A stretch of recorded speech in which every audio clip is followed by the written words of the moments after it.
So இன்றைக்கி வந்து நம்ம ப்ராஃபிட் அண்ட் லாஸ் பார்க்கலாம். So profit, loss, cost price, selling price, mark price இப்படிலாம் இருக்குது. ஓகேவா? ஸோ காஸ்ட் ப்ரைஸ்னால் தெரியும், வாங்குகிற ரேட்டு. நம்ம ஒரு பொருளை எவ்வளோக்கு வாங்குகிறோமோ அது காஸ்ட் ப்ரைஸ், எவ்வளோக்கு விற்கிறோமோ அது செல்லிங் ப்ரைஸ். ஸோ நம்ம ஒரு பொருளை 800 ரூபாய்க்கு வாங்கி, அதாவது கம்மியாக வாங்கி 1000 ரூபாய்க்கு அதிகமாக விற்றோன்னா நமக்கு ப்ராஃபிட் கிடைக்கும். அதே இது நம்ம ஒரு பொருளை அதிகமாக வாங்கி கம்மியாக விற்றோன்னா லாஸ் கிடைக்கும். சரியா? ஸோ இது நார்மலாக தெரிஞ்சது தான். ப்ராஃபிட்டோட பெர்சன்டேஜ் வேணும்னா profit by cost price into 100, இதுதான் அதுக்கான ஃபார்முலா. ஓகேவா? ஸோ அப்போ காஸ்ட் ப்ரைஸ்னா என்னென்னு தெரிஞ்சிருச்சு, செல்லிங் ப்ரைஸ்னா என்ன தெரிஞ்சிருச்சு, ப்ராஃபிட்னா என்னென்னு தெரிஞ்சிருச்சு, லாஸ்னா என்ன தெரிஞ்சிருச்சு. ஓகேவா? மார்க் ப்ரைஸ்னா என்னது? மார்க்ட் ப்ரைஸ் யாருக்கா அது ஐடியா இருக்கா?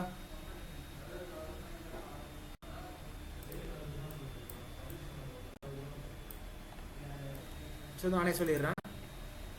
பொருளை நம்ம வாங்குற ரேட்டு காஸ்ட் ப்ரைஸ். சரியா? அந்த காஸ்ட் ப்ரைஸ்ல இருந்து நம்ம ஒரு அமௌண்ட்டை கூட்டி வச்சு நம்ம விற்போம். கரெக்டா? ஸோ இப்போ எக்ஸாம்பிளுக்கு ஒரு பொருளை நான் 100 ரூபாய்க்கு வாங்கி வச்சிருக்கேன்னு வச்சுக்கோங்களேன். இதை 150 ரூபாய்க்கு விற்கலான்னு சொல்லிட்டு ஒரு 50 ரூபா நான் இதில் கூட்டி வைக்கிறேன். சரியா? ஆனால் இது 150 ரூபாய்க்கு தான் விற்பனான்னு கேட்டால் கிடையாது. ஒரு 10% டிஸ்கவுண்ட் கொடுத்துட்டு விற்கிறேன்னு வச்சுக்கோங்களேன். எவ்வளோக்கு விற்றுருப்பேன்? ஸோ 100 ரூபாயில இருந்து ஒரு 150 ரூபாய்க்கு நான் இதை சும்மா கூட்டி வச்சுருக்கேன். அண்ட் அதுக்கப்புறம் கஸ்டமர் வரும்போது அவங்களுக்கு 10% டிஸ்கவுண்ட் கொடுத்து நான் அந்த பொருளை விற்கிறேன்னா 150ல் 10% டிஸ்கவுண்ட் கொடுத்தா எவ்வளோ கிடைக்கும்?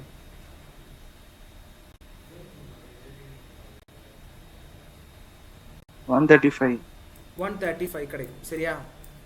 இதில் இந்த 135ங்கிறது செல்லிங் ப்ரைஸ், இந்த 150ங்கிறது மார்க் ப்ரைஸ், இதுதான் இந்த 100ங்கிறது காஸ்ட் ப்ரைஸ். புரிஞ்சா? ஸோ காஸ்ட் ப்ரைஸ்லேருந்து ஏதோ ஒரு பர்சன்டேஜ் நம்ம கூட்டி வச்சுருப்போம். பட் அந்த அமௌண்ட்டுக்கு நம்ம பொருளை விற்க மாட்டோம். சில டிஸ்கவுண்ட் கொடுத்துட்டு தான் பொருளை விற்போம். சரியா? அப்போ டிஸ்கவுண்ட்டுக்கு முன்னாடி இருக்கிற அந்த ப்ரைஸ் தான் மார்க்டு ப்ரைஸ். புரிஞ்சுதா? ஸோ செல்லிங் ப்ரைஸ் தானே. செல்லிங் ப்ரைஸ் வந்து எப்போ நமக்கு கிடைக்கும்? காஸ்ட் ப்ரைஸ்லேருந்து ப்ராஃபிட்டை நீங்கள் கூட்டினாலும் செல்லிங் ப்ரைஸ் கிடைக்கும். இல்லை மார்க்டு ப்ரைஸில் இருந்து டிஸ்கவுண்ட்டை நீங்கள் மைனஸ் பண்ணாலும் உங்களுக்கு செல்லிங் ப்ரைஸ் கிடைக்கும். ஓகேவா? காஸ்ட் ப்ரைஸில் இருந்து எவ்வளோ ப்ராஃபிட் வந்திருக்குதோ அதை கூட்டி வைக்கும்போது அந்த செல்லிங் ப்ரைஸ் கிடைச்சிருக்கும். அதே மாதிரி மார்க்டு ப்ரைஸில் இருந்து டிஸ்கவுண்ட்டை மைனஸ் பண்ணும்போதும் நமக்கு செல்லிங் ப்ரைஸ் கிடைக்கும். ஓகேவா?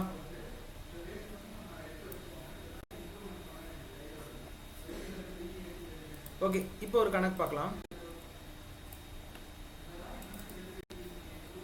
ஒரு பொருளை நான் 1200 ரூபாய்க்கு வாங்கியிருக்கேன். ஸோ இது என்னோட காஸ்ட் ப்ரைஸ். ஒரு பொருளை 1200 ரூபாய்க்கு வாங்குறேன், அதை 1680 ரூபாய்க்கு விற்கிறேன். அப்படின்னா என்னோட ப்ராஃபிட் பர்சன்டேஜ் எவ்வளவு? ஸோ ஃபார்முலா என்ன? Profit percentage equal to profit by selling cost price into 100. அதானே? 1200 ரூபாய்க்கு வாங்கி 1650 ரூபாய்க்கு விற்றுருந்தேன்னா எனக்கு ப்ராஃபிட் மட்டும் எவ்வளவு? ப்ராஃபிட் மட்டும் 480 ரூபாவா? அப்போ ப்ராஃபிட் பை காஸ்ட் ப்ரைஸ் எவ்வளவு? இதுதான் காஸ்ட் ப்ரைஸ். அப்போ 1200 இன்ட்டு 100. ஓகேவா? இந்த 2 0 அடிச்சிடலாமா? அண்ட் 450ல் 12 எத்தனை இருக்குன்னா 48. அந்த 12 வச்சு அடிக்கும்போது 4 டைம்ஸ் இருக்கும். அந்த 0 எடுத்து இங்கே போட்டுருங்க. ஸோ 40% தான் நமக்கு ப்ராஃபிட் கிடச்சிருக்கு. அதுதான் ஆன்சர். ஓகேவா? 40%. ஓகேவா? ஓகே, ஒரு பொருளை 600 ரூபாய்க்கு வாங்குறோம், அதை 360 ரூபாய்க்கு விற்கிறோம். சரியா? அப்போ என்னோட லாஸ் பர்சன்டேஜ் எவ்வளவு? இதில் எனக்கு லாஸ் தானே வரப்போகுது. லாஸுக்கும் அதே ஃபார்முலா தான். ப்ராஃபிட் பர்சன்டேஜுக்கு என்ன பண்ண போறீங்களோ அதே தான் loss percentage. Loss percentage equal to loss. Loss எவ்வளவு? 600 ரூபாய்க்கு வாங்கி 360 ரூபாய்க்கு விற்றுருக்கேன். அப்போ எவ்வளவு கம்மியாக விற்றுருக்கேன்? 240 ரூபா கம்மியாக விற்றுருக்கேன். அப்போ அது என்னோட லாஸ். ஓகேவா? ஸோ அண்ட் அதுக்கப்புறமா என்னோட காஸ்ட் ப்ரைஸ் 600. 100 வச்சு பார்க்கும்போது 0 அப்படி போயிடும். ஓகேவா? அண்ட் 6 24ல் 4 டைம்ஸ் இருக்குது, இன்னொரு 0 இருக்குது. இதுக்கும் ஆன்சர் 40% தான். ஓகேவா? காஸ்ட் பிரைஸ் தெரியாது. இதை நான் 25% லாபத்துக்கு விற்கிறேன். சரியா? விற்கும் போது 500 ரூபாய் கிடைக்கும். அப்படின்னா என்னோட காஸ்ட் பிரைஸ் எவ்வளவு? இது என்னோட செல்லிங் பிரைஸ். அதாவது ஏதோ ஒரு காஸ்ட் பிரைஸ், நான் ஏதோ ஒரு அமௌண்ட்டுக்கு வாங்குறேன், அதை நான் 25% லாபத்துக்கு விற்கிறேன். சரியா? என்னோட ப்ராஃபிட் வந்து 25%. அப்படின்னா அப்படி 25% விற்கும் போது இப்போ எனக்கு செல்லிங் ப்ரைஸ் 500 ரூபாய் ஆகுது. 500 ரூபாய்க்கு விற்றுருக்கேன்னா நான் அதை எவ்வளோக்கு வாங்கியிருப்பேன்?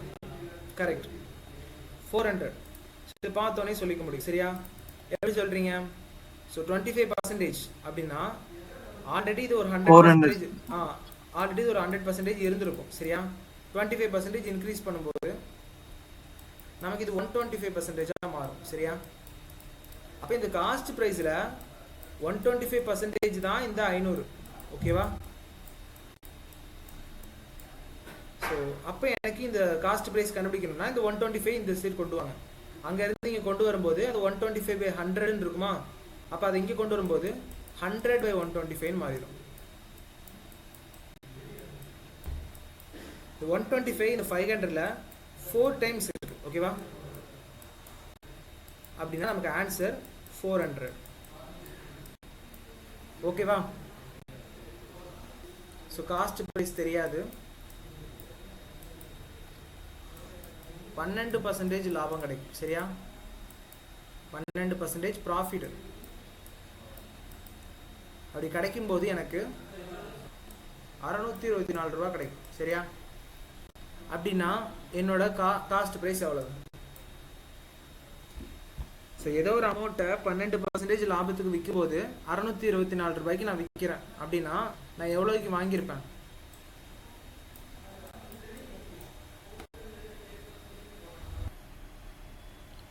ஓகே, இந்த இடத்துல 12% ப்ராஃபிட் கூடியிருக்கு. அப்படின்னா ஆக்சுவலாக அந்த செல்லிங் ப்ரைஸ் எத்தனை பர்சன்டேஜ்?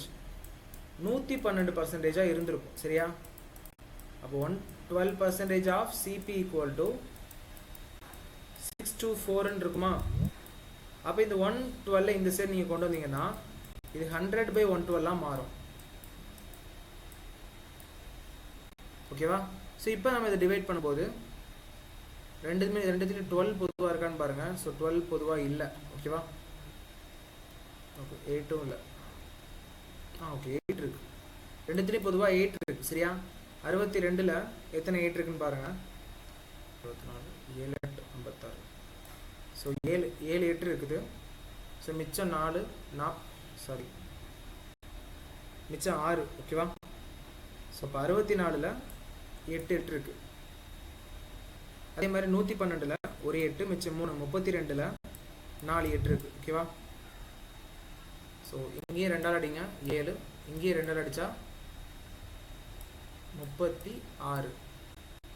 ஸோ அப்போ 3600/7ன்னு வரும். சரியா? ஸோ 7ஆல் அடிக்கும்போது இங்கே 5 டைம்ஸ் இருக்குது, மீதி 1, அப்போ 1 டைமு அண்ட் 3 3 டைம்னா ஸோ அதில் 4 டைம்ஸ் இருக்குது.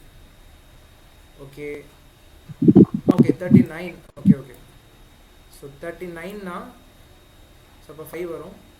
ஸோ மீதி 4, 40ல் 35னா அது 5 டைம்ஸ் இருக்குன்னு அர்த்தம். Okay 5 times. ஸோ மீதி 5, அதே 15னா ஸோ 49னா 7 டைம்ஸ், 557 ரவுண்டாக வருது. ஓகே, ஸோ 557 தான் கரெக்டான ஆன்சர். இப்போ வந்து ஏதோ ஒரு காஸ்ட் ப்ரைஸ் எவ்வளோ ஒரு அமௌண்ட்டுக்கு வாங்கியிருக்கேன். இப்போ எனக்கு 15% லாஸு. ஓகேவா? அப்படின்னா ஸோ என்னோட அமௌண்ட் 15% லாஸுக்கு அப்புறமா ஓகே 445 ரூபான்னு மாறுது. ஓகேவா? அப்படின்னா ஸோ என்னோட காஸ்ட் ப்ரைஸ் என்ன? ஸ்டார்டிங்கில் 100% இருக்குமா?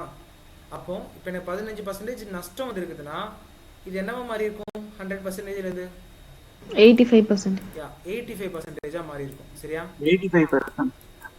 ஸோ அப்போ 85% ஆஃப் சிபி தான் என்னது? இந்த 445. ஸோ அப்போ சிபி மட்டும் வேணும்னா இந்த 85 கொண்டு வாங்க. கொண்டு வரும்போது 100/85 மாறும். சரியா? ஸோ ஓகே, 5 வச்சு தான் அடிச்சு பாருங்க. அப்போ இதில் 44ல் 8 5 இருக்குது, மீதி 45ல் 9 5 இருக்குது. அதே மாதிரி இதில் 1 இருக்குது, 523.52 நான் சொல்லுவேன். ஓகேவா? சரி, ரைட். ஸோ புரிஞ்சா ஸ்டூடெண்ட்ஸ்? ஸோ லாஜிக் மட்டும் உங்களுக்கு புரிஞ்சா போதும். நானாக கணக்கு போடுறதுனால எனக்கு இந்த கால்குலேஷன் கொஞ்சம் ஹெவியாக போகிற மாதிரி இருக்குது. பட் சில கொஸ்டின் கேட்கும்போது அவங்களுக்கு அது ரவுண்டாக ஆன்சர் வர மாதிரி தான் இருக்கும். சரியா? காஸ்ட் ப்ரைஸில் இருந்து 20% இன்க்ரீஸ் பண்ணி மார்க் ப்ரைஸ் வைக்கிறேன். அதை 15% டிஸ்கவுண்ட் கொடுத்து 600 ரூபாய்க்கு நான் விற்றுருக்கேன்னா என்னோட காஸ்ட் ப்ரைஸ் எவ்வளவு? ஸோ கவனிங்க, முதல்ல மார்க் ப்ரைஸை நீங்கள் இதுலேருந்து ரிமூவ் பண்ணி பார்க்கணும். ஓகே, என்னன்னா 20% கூட்டி நீங்கள் மார்க் ப்ரைஸ் வைக்கிறீங்க, திரும்ப 15% டிஸ்கவுண்ட் பண்ணி நீங்கள் விற்கிறீங்கன்னா ஆக்சுவலாக காஸ்ட் ப்ரைஸில் இருந்து இந்த செல்லிங் ப்ரைஸ் எவ்வளோ பர்சன்டேஜ் மாறி இருக்குன்னு பார்க்கணும். சரியா? மொதல் 20% கூடி இருக்கு, அப்புறம் 15% குறைஞ்சதுக்கப்புறம் ஓவராலாக எவ்வளோ பர்சன்டேஜ் மாறி இருக்கும்? அதை எப்படி ஃபைன் பண்ணுவீங்க? மொதல் 100% இருந்துச்சா, அப்புறம் அது கூட 20% கூடுச்சுன்னா என்னவா மாறி இருக்கும்? 120 மாறி இருக்குமா? திரும்ப அந்த 120ல் 15% குறைஞ்சிருக்கு, அப்போ என்னவா மாறி இருக்கும்? 120ல் 15% எவ்வளவு? 15% 18னா 18 மைனஸ் பண்ணும்போது 102வா? அப்போ ஆக்சுவலாக எவ்வளோ பர்சன்டேஜ் சேஞ்ச் ஆயிருக்கு? 2% தான் சேஞ்ச் ஆயிருக்கு. சரியா? 2% ப்ராஃபிட் கிடச்சிருக்கு. ஸோ இப்போ இதை வச்சு தான் நீங்கள் ஃபைன் பண்ண போகிறீங்க. அப்போது இந்த 600ங்கிறது 102%. ஓகேவா? 102% ஆஃப் அந்த காஸ்ட் ப்ரைஸ் தான் இந்த 600 ரூபான்னா எனக்கு ஆக்சுவல் டேட்டா வேணா அது இங்கே கொண்டு வாங்க. ஓகேவா? அப்போ 100/102ன்னு வரும். ஓகேவா? ஸோ 2ஆல் டிவைட் பண்ணிங்கன்னா இங்கே 300 வரும். ஸோ இங்கே வந்து உங்களுக்கு 51 வரும். சரியா? ஆன்சர் வந்து 588 தான் சரியான ஆன்சர். புரியுதா? 588 ரூபா முதல்ல இருந்திருக்கு, அதில் 20% முதல் கூடியிருக்காங்க, அதுக்கப்புறம் திரும்ப 15% குறைச்சி விற்கும்போது அது 600 ரூபாவா மாறி இருக்கு. புரியுதா? ஸோ இப்போ இதை வச்சு சில கொஸ்டின்ஸ் பார்க்கலாம், அதை நீங்கள் சால்வ் பண்ணி பாருங்கள். ஓகேவா? இந்த ஃபர்ஸ்ட் கொஸ்டினை பார்த்துங்க. A man buys 20 articles for $100 and sells 15 articles for the same amount. அப்படின்னா அவனோட ப்ராஃபிட் பர்சன்டேஜ் எவ்வளவு? 20 ஆர்டிக்கலை அவன் 100 ரூபாய்க்கு வாங்கியிருக்கான், அதில் 15 ஆர்டிக்கலையே சேம் அமௌண்ட்டுக்கு வித்துட்டான். அப்படின்னா அவனோட ப்ராஃபிட் எவ்வளோ இருக்கும்? நமக்கு ப்ராஃபிட் பர்சன்டேஜ் வேணும்னா நமக்கு என்னெல்லாம் வேணும்? நமக்கு ப்ராஃபிட் எவ்வளோன்னு தெரியணும், அண்டு காஸ்ட் ப்ரைஸ் எவ்வளோன்னு தெரியணும். சரியா? காஸ்ட் ப்ரைஸ் தெரிஞ்சிருச்சு, ஆனால் ப்ராஃபிட் எனக்கு தெரியணும்னா எனக்கு என்ன வேணும்? நான் எவ்வளோக்கு விற்றேன்னு தெரிஞ்சாதான் எனக்கு எவ்வளோ ப்ராஃபிட்னு தெரியும். சரியா? அப்போ 20 ஆர்டிக்கலை 100 ரூபாய்க்கு விற்றுருக்கேன்னா 15 ஆர்டிக்கலை எவ்வளோக்கு விற்றுருப்பேன் நான் ஃபைன் பண்ணணும். ஓகேவா? அதான் 100/15 சார். 100/15 போடும்போது நமக்கு என்ன கிடைக்கும்? 20/3 கிடைக்கும் சார். ஓகே, அது ஆக்சுவலாக என்னது? Selling price. ஆக்சுவலாக அது ஒரு ஆர்டிக்கலை விற்றதுக்கான செல்லிங் பிரைஸ். ஓகேவா? சார். ஸோ ஒரு ஆர்டிக்கலை விற்கிறதுக்கான செல்லிங் பிரைஸ் வேணும்னா நம்ம 100 15 ஆர்டிகல்ஸால நம்ம டிவைட் பண்ணணும். சரியா? ஏன்னா 15 ஆர்டிகல்ஸ் 100 ரூபாய்க்கு விற்றுருக்கான்னா ஒரு ஆர்டிக்கல் எவ்வளோக்கு விற்றுருக்கான்னு நம்ம ஃபைன் பண்ணணும். ஸோ அப்போ இது அப்படியே வச்சுக்கோங்க. அண்ட் அதுக்கப்புறம் என்ன வேணும்? ஸோ ஒரு ஆர்டிக்கலோட ப்ரைஸ் இதுனா 20 ஆர்டிக்கல் அவன் எவ்வளோக்கு விற்றுருப்பான், அதுதான் அடுத்த கொஸ்டின். புரியுதா? 15 ஆர்டிகல்ஸ் 100 ரூபாய்க்கு வாங்கியிருக்கான்னா ஒரு ஆர்டிக்கல் ப்ரைஸ் கண்டுபிடிச்சிட்டு அது திரும்ப 20 கூட மல்டிப்ளை பண்ணிட்டோம்னா 20 ஆர்டிக்கலோட ப்ரைஸ் கிடச்சிரும். அப்போ என்ன பண்ணிக்கலாம்? இதை அடித்தோம்னா இங்கே 4 வரும், ஸோ இந்த இடத்துல 3 வரும். சரியா?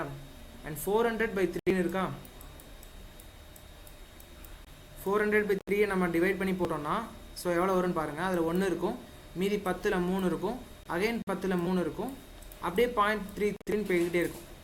ஸோ ஸ்டார்டிங்கில் அவன் வாங்கின ரேட்டு 100 ரூபா, இப்போ அவன் விற்ற ரேட்டு 133.33 அப்படின்னு போகுது. அப்போ ப்ராஃபிட் எவ்வளவு? ஸோ 33.33% தான் ப்ராஃபிட். ஓகேவா? புரிஞ்சுதா? ஸோ நோட் பண்ணிக்கோங்க ஸ்டூடெண்ட்ஸ். ஸோ என்ன பண்ணியிருக்கோம்னா ப்ராஃபிட் வேணுங்கிறதுக்காக செல்லிங் ப்ரைஸை ஃபைன் பண்ணியிருக்கோம். அங்கே 20 ஆர்டிக்கல் கொடுத்துருக்காங்க, முதல்ல ஒரு ஆர்டிக்கலோட செல்லிங் ப்ரைஸ் என்னன்னு ஃபைன் பண்ணிப்போம். சரியா? ஒரு ஆர்டிக்கிளோட செல்லிங் ப்ரைஸை கண்டுபிடிச்சிட்டு அது 20 ஆர்டிக்கிளோட மல்டிப்ளை பண்ணிட்டோம்னா 20ஐயும் அவன் எவ்வளோக்கு விற்றான்னு கண்டுபிடிச்சிடலாம். அப்போ 40, ஸோ இதுதான் 400/3ங்கிறது தான் அவன் 20 ஆர்டிக்கிளை விற்ற ரேட்டு. ஸோ அதை நம்ம டிவைட் பண்ணும்போது 133.33. ஸோ 100 ரூபாய்க்கு வாங்கி 20ஐயும் 133 ரூபாய்க்கு விற்றுருக்கான் அப்படின்னா 33.33% லாபம். சரியா? ஸோ இதை இப்போ ஒரு ஆர்டிக்கிளோட ப்ரைஸை கண்டுபிடிக்காமலேயே இது இன்னொரு வகையில் கண்டுபிடிக்கலாம். எப்படின்னா, ஸோ நல்லா யோசிச்சு பாருங்கள். எனக்கு என்ன வேணும்? எனக்கு ப்ராஃபிட் எவ்வளோன்னு வேணும், காஸ்ட் ப்ரைஸ் எவ்வளோன்னு வேணும். அதானே? இது தெரிஞ்சால் நான் இது கண்டுபிடிச்சிடலாம். இப்போ இந்த இடத்துல செல்லிங் ப்ரைஸை மட்டும் பாருங்கள். 15 ஆர்டிக்கிளை விற்கும் போதே காஸ்ட் ப்ரைஸ் கிடச்சிருச்சு. புரியுதா? அப்போ இங்கே காஸ்ட் ப்ரைஸை எத்தனை ஆர்டிக்கிள் ஈக்குவலாக வச்சுக்கலாம்? 15ன்னு வச்சுக்கலாமா? 15 ஆர்டிக்கிளையே விற்கும் போது இவனுக்கு காஸ்ட் ப்ரைஸ் கிடச்சிருச்சு. அப்போ 15 ஆர்டிகல்ஸ் காஸ்ட்டு. மீதி எத்தனை ஆர்டிகல்ஸ் அவன் விற்க வேண்டியிருக்குது? அதை அவன் விற்றான்னா அவனுக்கு ப்ராஃபிட் தானே. அப்போது மீதி இருக்கிற அந்த ஆர்டிகல்ஸ் அவனுக்கு ப்ராஃபிட்னா ப்ராஃபிட் எத்தனை ஆர்டிக்கல்? Profit 5 article. புரியுதா? ஸோ 15 ஆர்டிக்கல் காஸ்ட் ப்ரைஸ் வருது, 5 ஆர்டிக்கல் ப்ராஃபிட் வருது. அப்படின்னா இதை எப்படி போட்டுக்கலாம்? 5/15 × 100ன்னு போட்டுக்கலாமா? இதை நீங்கள் அடிச்சிங்கன்னா, ஸோ அங்கே மேலே 1 இங்கே 3 வருமா? அண்ட் 3 வச்சு 100 அடிச்சிங்கன்னா அப்போது உங்களுக்கு 33.33% தான் ஆன்சராக வரும். ஓகேவா? 5 ஆர்டிகல்ஸ் ப்ராஃபிட்டு. ஸோ 15 ஆர்டிக்கல் அவனுக்கு காஸ்ட் ப்ரைஸ் கிடச்சிருச்சு அதில். சரியா? ஸோ ப்ராஃபிட் பை காஸ்ட் ப்ரைஸை நம்ம × 100 போடும்போது நமக்கு 33.33% கிடச்சிரும். புரிஞ்சுதா? Okay. So next question. A shopkeeper sells an article at 10% profit. Had he sold it for $20 more, he would have gained 15%. What is the cost price of the article? ஏதோ ஒரு கடைக்காரர் வந்து ஒரு ஆர்டிக்கிளை 10% லாபத்துக்கு விற்கிறார். சரியா? ஸோ ஏதோ ஒரு ஆள் 10% ப்ராஃபிட்டுக்கு ஏதோ ஒன்று விற்கிறாங்க. சரியா?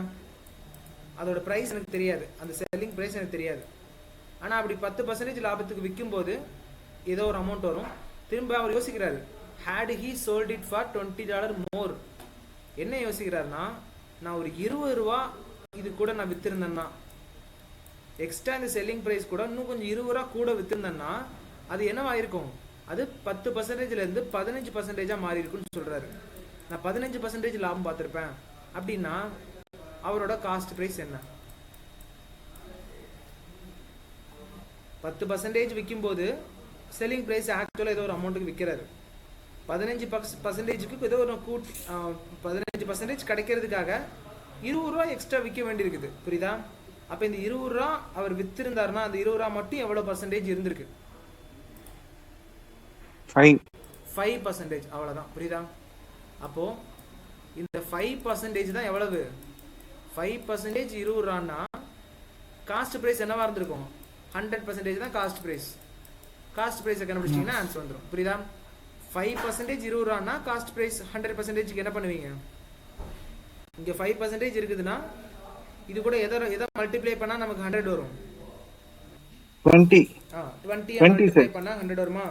அதே மாதிரி இங்கேயும் 20 மல்டிப்ளை பண்ணிட்டீங்கன்னா உங்களுக்கு 400 வரும். புரிஞ்சுதா? Okay. Next question. Okay, by selling 45 kg of rice, a trader gains the selling price of 9 kg of rice. What is his profit percentage? இதுக்கு நான் முன்னாடி சொன்ன மாதிரி சிம்பிளாகவே நீங்கள் இதில் யோசிக்க முடியும். சரியா? ஸோ 45 கிலோ அரிசியை விற்கும்போது ஒரு ட்ரேடர் வந்து gains the selling price of 4 kg of rice. So okay, 45 kilo அரிசி அவர் விற்கிறாரு. அதில் 9 கிலோ அரிசி விற்கிற ப்ரைஸ் வந்து அவருக்கு ப்ராஃபிட்னே சொல்லிட்டாரு. Gains the selling price of 9 kg of rice. What is his profit percentage? கெயின்ஸ்னா 9 கிலோ அரிசி அவர் விற்கிறது எல்லாமே அவருக்கு லாபம் தான். அதுக்கு முன்னாடியே அவர் போட்ட காசு எடுத்துட்டாரு. அதுக்கு தான் அது மீனிங். ஓகேவா? அப்போ யோசிச்சு பாருங்க. நான் மொத்தம் 45 கிலோ. சரியா? அப்போது 9 கிலோ அவருக்கு லாபம்னா எத்தனை கிலோ அரிசி விற்கும் போதே அவர் போட்ட காசு எடுத்திருப்பாரு? 36. ஓகேவா? 36 kg அவர் விற்கும் போதே அவர் போட்ட காசு எடுத்திருப்பாரு. அந்த போட்ட காசு தான் என்னது? சிபி. ஓகேவா? Cost price. ஸோ அப்படியே ப்ராஃபிட் பர்சன்டேஜில் போட்டு பாருங்கள். ப்ராஃபிட் பர்சன்டேஜோட ஃபார்முலா என்ன? Profit by cost price into 100. சிம்பிளாக எப்படி எடுத்துப்பீங்க? இதில் ப்ராஃபிட் என்னது? 9 கிலோ அரிசி தானே அவருக்கு ப்ராஃபிட்டு. 9 கிலோ அரிசியை விற்கும்போது அவருக்கு அது கெயின், அதுதான் அவருக்கு கிடச்சிருக்கு எக்ஸ்ட்ரா. அப்போ 9 கிலோ அரிசி ப்ராஃபிட்டு, 36 கிலோ தான் அவரோட selling price, sorry cost price. போட்ட காசை 36 இதுலேயே எடுத்துட்டார்ல, ஸோ அந்த போட்ட காசுக்கு தான் 36 கிலோ. ரெண்டுமே செல்லிங் ப்ரைஸில் இருக்குது, அதனால் இந்த மாதிரி போட்டுக்கலாம். சரியா? 9 கிலோ அவருக்கு எக்ஸ்ட்ரா கிடச்சிருக்கு, 36 கிலோ அவர் போட்ட காசு. ஓகேவா? இன்ட்டு 100ன்னு போட்டிங்கன்னா ஸோ 1/4ன்னு வருமா? 9 வச்சு 36 அடித்தோம்னா 4 வரும். 4 வச்சு 100 அடித்தோம்னா 25% ஆன்சர் வரும். ஓகேவா? Answer 25%. Okay. A man sells 2 watches for 240 each. On one he gains 20%, and the other he loses 20%. What is his overall profit or loss percentage? ஒரு மேன் 2 வாட்சை 240 ரூபாய்க்கு வாங்குறாரு. சரியா? ஸோ அதில் ஒரு வாட்சை 20% நான் லாபத்துக்கும் ஒரு வாட்சை 20% நஷ்டத்துக்கும் அவர் விற்கிறாருன்னா, ஸோ அப்போ அந்த ப்ராஃபிட் ஓவராலாக அப்போ அந்த ப்ராஃபிட் பர்சன்டேஜ் எவ்வளோன்னு கேட்குறாங்க. புரியுதா? ஓகே, ஈச்ன்னு கொடுத்ததுனால 2 வாட்சையுமே அவர் 240 ரூபாய்க்கு தான் வாங்கியிருக்காரு. புரியுதா? ஒரு வாட்சோட ப்ரைஸ் 240 ரூபா, இன்னொரு வாட்சோட ப்ரைஸ் 240 ரூபா. மொதல் அவர் ப்ராஃபிட் பார்த்துருக்காரா லாஸ் பார்த்துருக்காரான்னு தெரியணும்னா நம்ம என்ன பண்ணணும்? அவங்களோட காஸ்ட் ப்ரைஸ் என்ன, மொத்தமாக எவ்வளோக்கு வாங்கியிருக்காங்க அண்ட் மொத்தமாக எவ்வளோக்கு விற்றுருக்காங்க, இது நமக்கு தெரியணும். சரியா? ஒரு வாட்சை 240 ரூபாய்க்கு வாங்கியிருக்காங்கன்னா 2 வாட்சை 480 ரூபாய்க்கு வாங்கியிருப்பாங்க. கரெக்டாக? ரெண்டுத்தையும் எவ்வளோக்கு விற்றுருக்காங்கன்னு நம்ம ஃபைன் பண்ணணும். ஒரு வாட்சை 240 ரூபாய்க்கு வாங்கி அது 20% லாபத்துக்கு விற்றுருக்காங்கன்னு வச்சுக்கோங்களேன். 240 ரூபாவில் 20% எவ்வளவு சொல்லுங்க? 240 ரூபாவில் 20% எவ்வளவு? 48. ஓகேவா? அப்போ 48 இந்த 240யோட ப்ளஸ் பண்ணுங்க. ஏன்னா 20% மொதல் லாபம் பார்க்கறல. அப்போ 48 இந்த 240 கூட மொதல் ப்ளஸ் பண்ணான்னா மொதல் வாட்சை அவர் 288 ரூபாய்க்கு விற்றுருக்காரு. கரெக்டா? மொதல் வாட்சை 288 ரூபாய்க்கு விற்றுருக்காரு. ரெண்டாவது வாட்சை 20% நஷ்டத்தில் கொடுத்துருக்காருன்னா அப்போ அதே 20%னா 48 தான். சரியா? 48 இப்போ மைனஸ் பண்ணுங்க. 240ல் 48 மைனஸ் பண்ணோம்னா 192. ஓகேவா? அப்போ இந்த 192 ரெண்டாவது வாட்சை வித்த ப்ரைஸ். புரியுதா? 2 வாட்சையும் 480 ரூபாய்க்கு வாங்கியிருக்காங்க.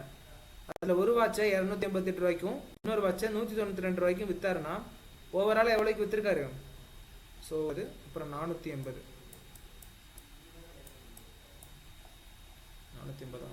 ஓகே, 200. ஓகேவா? திரும்ப என்ன தான் வருது? 480 தான் வருது. ஓகேவா? ஸோ ஆன்சர் வந்து நோ ப்ராஃபிட் நோ லாஸ். ஓகேவா? புரிஞ்சுதா ஸ்டூடெண்ட்ஸ்? ஏன்னா 450 ரூபாய்க்கு வாங்கியிருக்காரு, 450 ரூபாய்க்கு விற்றுருக்காரு. இதில் ப்ராஃபிட்டும் இல்லை லாஸும் இல்லை. புரிஞ்சா? A dishonest shopkeeper professes to sell goods at cost price but uses a weight of 900 grams for a kilogram. What is his profit percentage?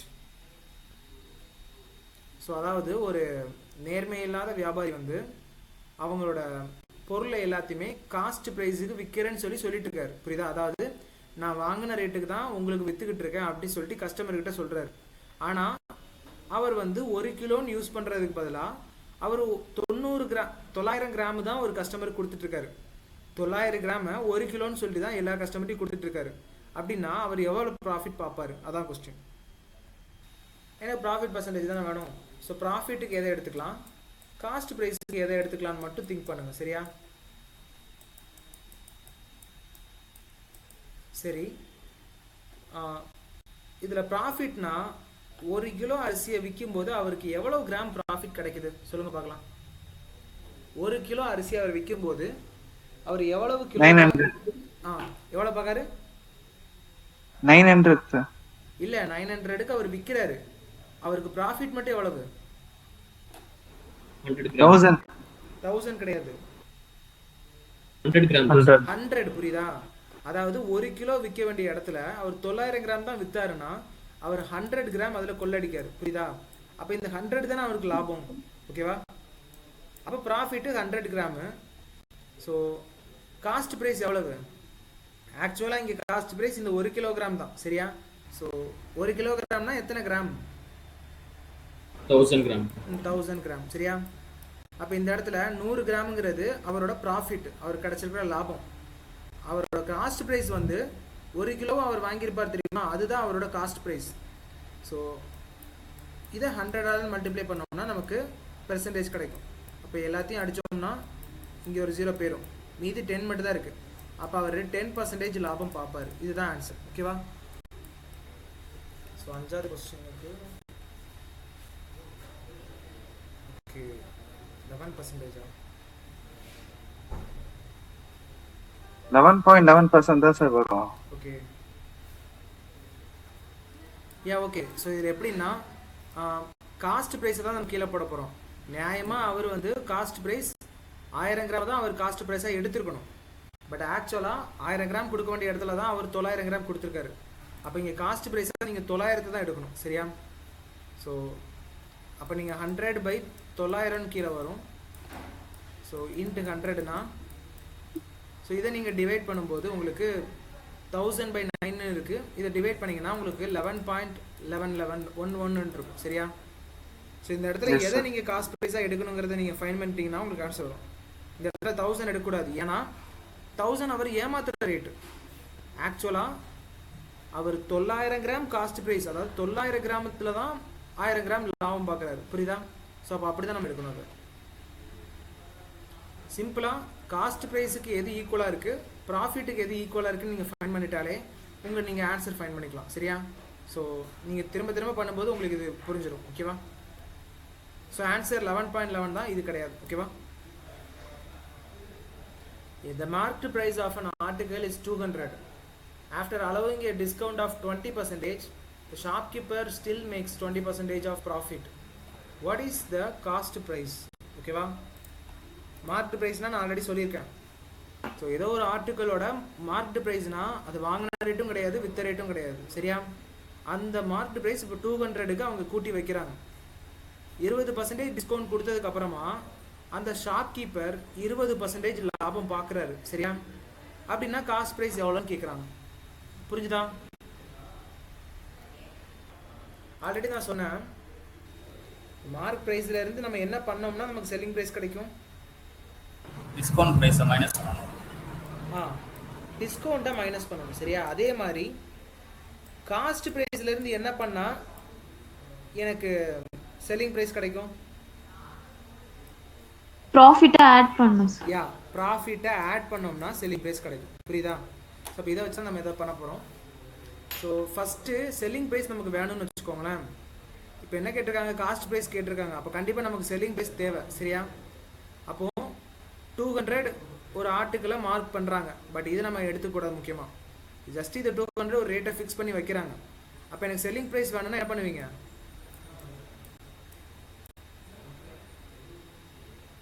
Mark price 200னா selling price வேணும்னா என்ன பண்ணுவீங்க? டிஸ்கவுண்ட்டை மைனஸ் பண்ணுவீங்களா? இங்கே எவ்வளோ டிஸ்கவுண்ட் கொடுத்துருக்காங்க? 20% டிஸ்கவுண்ட் கொடுத்துருக்காங்க. சரியா? இப்போ 20% டிஸ்கவுண்ட்டை இந்த 200 கூட மைனஸ் பண்ணிங்கன்னா 200ல் 20ங்கிறது 40. ஓகேவா? இதில் 10% 20%னா 40. அப்போ 40 டிஸ்கவுண்ட் பண்ணும்போது 160 வருமா? இந்த 160 தான் செல்லிங் ப்ரைஸ். ஓகேவா? ஸோ அதுக்கப்புறம் என்ன சொல்கிறாங்க? ஸோ அப்படி அவர் 20% டிஸ்கவுண்ட் கொடுத்ததுக்கப்புறமும் அவர் 20% லாபம் பார்க்குறாராம். புரியுதா? 20% லாபம் பார்க்குறாருன்னா அவரோட காஸ்ட் ப்ரைஸ் என்ன அப்படின்னு கேட்குறாங்க. அப்போ 160 ருபீஸ்க்கு அவர் விற்கும்போது, சரியா, 160 ருபீஸ்க்கு விற்கும்போது 20% லாபம் கிடைக்குதுன்னா ஆக்சுவலாக காஸ்ட் ப்ரைஸ் 100ன்னு இருந்திருக்குமா?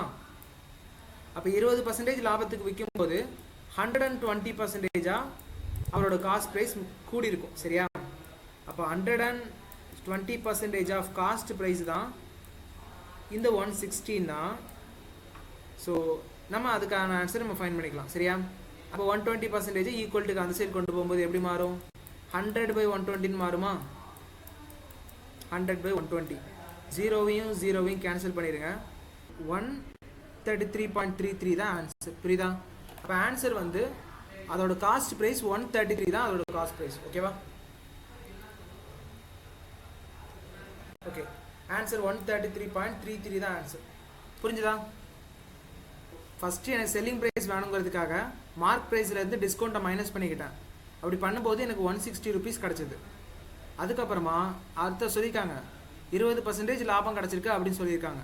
அப்போது இதே 120 ரூபாய்க்கு விற்கும்போது தான் எனக்கு 20% லாபம் கிடச்சிருக்கு. அப்போது காஸ்ட் ப்ரைஸ் ஸ்டார்டிங்கில் 100% இருந்திருக்கும். 20% கூட கிடச்சிருந்துச்சுன்னா 120% ஆஃப் காஸ்ட் ப்ரைஸ் எவ்வளோன்னு கண்டுபிடிச்சிங்கன்னா இந்த 160 வரும். சரி, ஓகேவா? ஸோ இப்படி நீங்கள் டிவைட் ஈக்குவேஷன் கொடுக்கும்போது இந்த 120 அந்த சைடு கொண்டு போவோமா? அப்போ அது 100 by 120 மாறும்.